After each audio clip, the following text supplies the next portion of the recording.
The Sefer Zohar, or the Book of Radiance, is the most foundational text of Kabbalah. From its pages flow concepts such as the Sfirot, the Klippot, the divine contraction or Tzimtzum, the four worlds, and the mystical dimensions of the Torah more generally. It is the foundation of both traditional Christian and Hermetic Kabbalah, and in that way, it is foundational for almost every aspect of Western esotericism. Despite its importance, sections of it are known to have been lost or remain hidden to more academic analysis. One of those lost sections is the Zohar's commentary on the Book of Esther. Lost until a recent discovery seems to have uncovered the first known fragments in hundreds of years.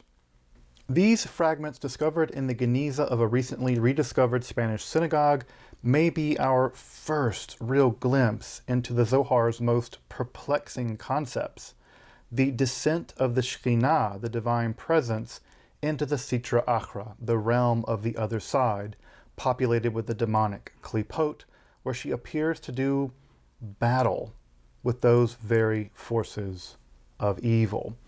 I hope you'll join me as I discuss this incredibly important manuscript discovery and what it might mean for our understanding of Kabbalah. If you're interested in Kabbalah, magic, or the study of the occult, make sure to subscribe and check out my other content on topics in esotericism. Also, if you want to support my work of making content like this, topics in esotericism, freely accessible and informed by scholarship, for free here on YouTube, I'd hope you consider supporting my work on Patreon or perhaps with a one-time donation. You can find those links below, and again, your support of the channel is crucial to the success of making information like this available. Now, let's turn to the Zohar recently discovered fragments on the Book of Esther, the Descent of the Shekhinah fragment. I'm Dr. Justin Sledge, and welcome to Esoterica, where we explore the arcane in history, philosophy, and religion.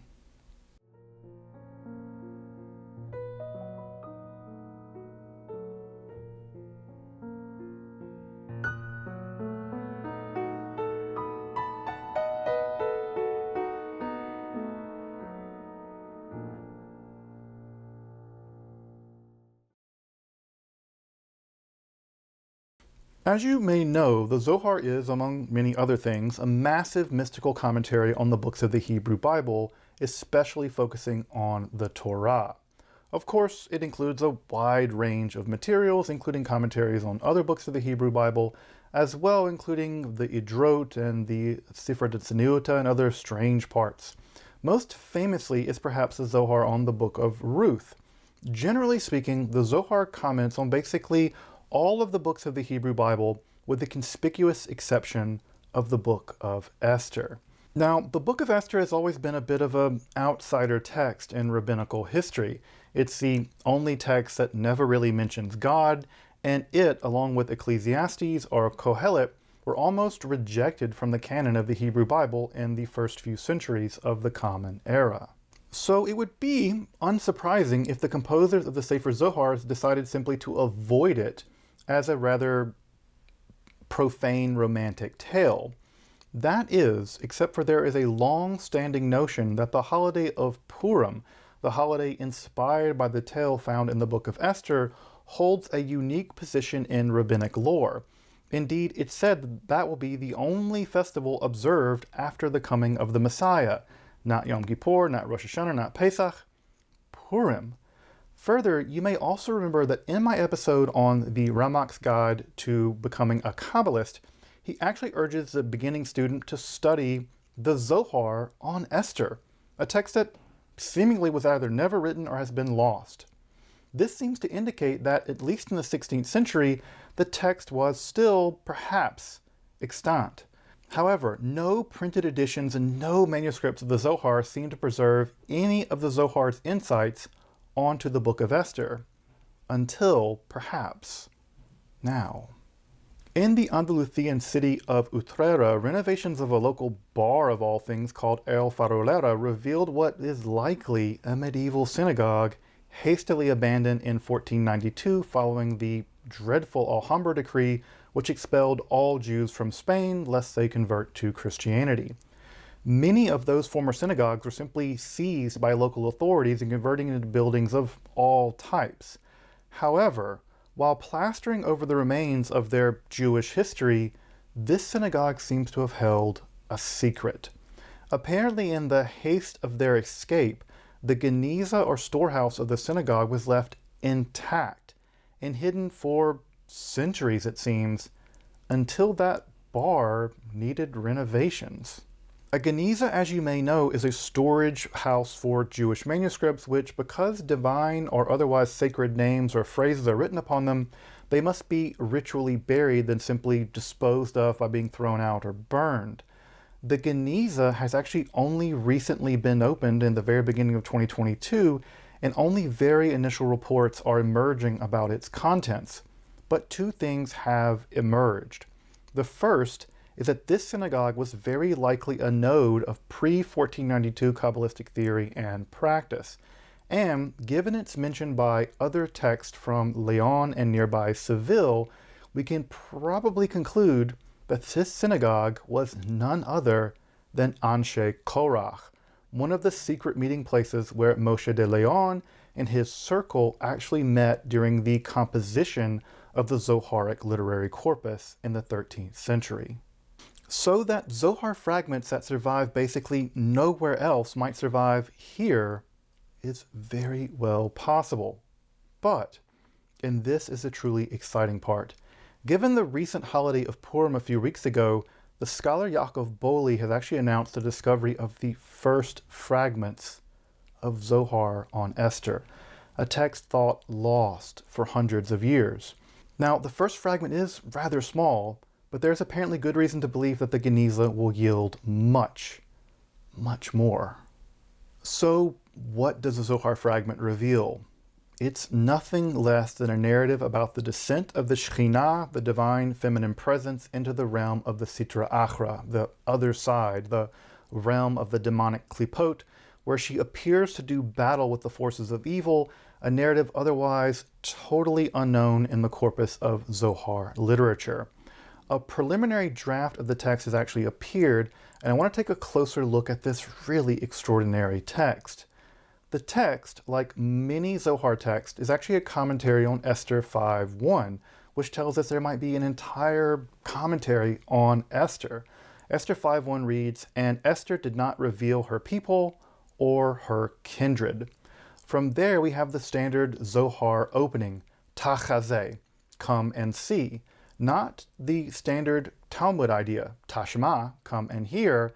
That Tachazeh tells us immediately that what we're dealing with is in fact a text of Zohar on Esther. From there follows a somewhat unusual depiction or description of the Shekhinah.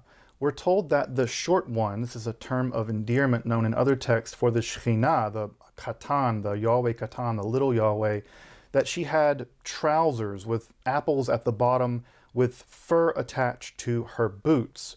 This symbolism here is pretty complex, with the apples typically associated with the Garden of Eden, and the fur near her feet, very likely well, you guessed it, an erotic image, feet often being a taboo replacement for the genitals in rabbinic literature.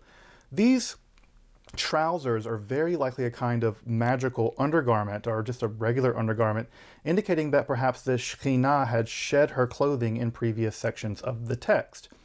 As you may know, a very similar idea can be found in the descent of Ishtar to the underworld. Ishtar, Esther. Again, the connections here are pretty clear, where Ishtar is actually progressively stripped of her queenly garments as she plunges into the realm of the dead. We learn further that the, quote, entirety of the organization of the night was gazing upon her. Here a sinister reference to the demonic Klippot of the Sitra Achra, the other side. At this point in the narrative, the queenly Shekhinah has reached the other side, the Sitra Achra, and as she enters their realm, the demonic horde turns to gaze upon her. This very likely has magical connotations, with the evil gaze, the evil eye, being a powerful magical weapon. But then we're told she descended to the floor, she went low. In fact, the Hebrew repeats the word low 8 times. Of course, this language of descent is classic to the Merkabah mysticism, where the mystic descends into the realm of the divine palaces. Here we have the Shekhinah, the very feminine presence of the divine, descending to the very floor of being, the abyss of darkness, plunging 7 + 1 times into the floor, into the darkness, the number 8 often being associated with utter completion. Yet the text continues with yet another depiction of the Shekhinah, perhaps in a form of parallelism, a form of biblical poetic devices known from the Hebrew Bible, but also continuing into the Zohar. We are told at this point that her clothing was loose-fitting, and that at this point she seems to have retained some kind of garment referred to as rivok or ribok, an otherwise unknown term, perhaps in a foreign language, though we are told that this garment has the straps, with a definite article, and this phrase is repeated for reasons that are obscure, the straps. It's possible that this rivok is some type of magical weapon which is somehow strapped to the body of the Shekhinah. And it's at this point in the text that she seems to go on the offensive against the demonic Klippot. We learn that she turned around. Perhaps at this point she was facing away from the demonic horde, or perhaps she turned away from the demonic horde, at which point she struck the great underside. The text even interjects here, oi, woe, as if the impact was indeed inspiring in the mind of the writer, that she struck the great underside. This perhaps indicates that she's properly joined battle with the forces of the Klippot. Though the text repeats in a kind of epic lyrical fashion, she descended to the floor, she went low, low, low, with the term low again being repeated 8 more times. Sadly here the fragment breaks off. However, it seems rather clear that this lost section of the Zohar on Esther contains a narrative rather extraordinary in which the Shekhinah confronts the power of the Klippot in some form of combat, perhaps using magical or otherwise divine weapons such as the mysterious rivok. Of course, magical garments are well attested in Jewish magic. One can consult the Sefer HaMalbush for just such an example. Of course, the divine combat between the Shekhinah and the forces of the Klippot very well mirrors the struggle of Queen Esther against the forces of the evil Haman. So it seems like the Zohar and the commentary on Esther are actually in a kind of parallel communication, again showing the extreme intertextuality of the Zohar as a piece of literature. I'm really happy to say that it appears that dozens, if not hundreds, of texts may be recovered from the Anshe Korach Geniza, and if this fragment is any glimpse, we may very well look forward to an epic battle hidden in the lines of the Zohar's insight into the Book of Esther, a text lost for hundreds of years. The first edition and study of the Descent of the Shekhinah will actually be published by Yaakov Boli in 2023, I'm told, by, you guessed it, by our friends over at Brill. So, start saving now and maybe you'll have enough for a down payment when it appears in 2023. It appears that the text of the Anshe Korach Geniza will likely greatly inform, even revolutionize our understanding of Kabbalah, and I'm really excited to see them as they appear. Until next time, I'm Dr. Justin Sledge, and thank you for watching Esoterica, where we explore the arcane in history, philosophy, and religion.